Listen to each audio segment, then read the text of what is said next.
sabi sa inyo, magiging close ko na si ate na nagtitinda ng kape.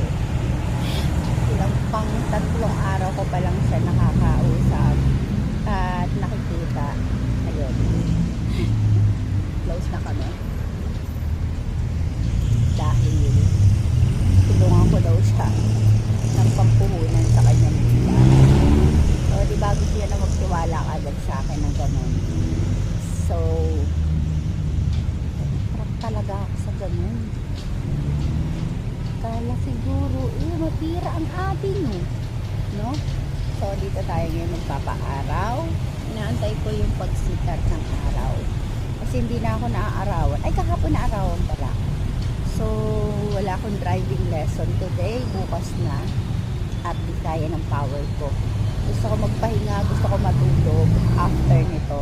Kaso, yung labahan ko nag-aantay. May meeting pa ako mamayang alas 10. Magluluto pa ako ng gourmet bilis.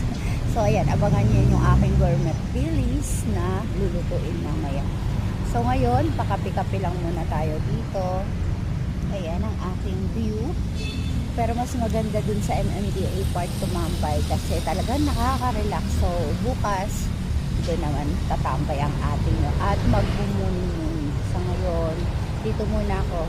Antayin ko yung pagsikat ng araw kasi kung tayo aarawan, baka ako kaya nasakit ang ulo ko is kulang na ako sa araw. Araw ng tulog. Hindi pa sikat ng araw. Yun. Ang bilis lumamig ng kape kasi ang lamig dito talaga.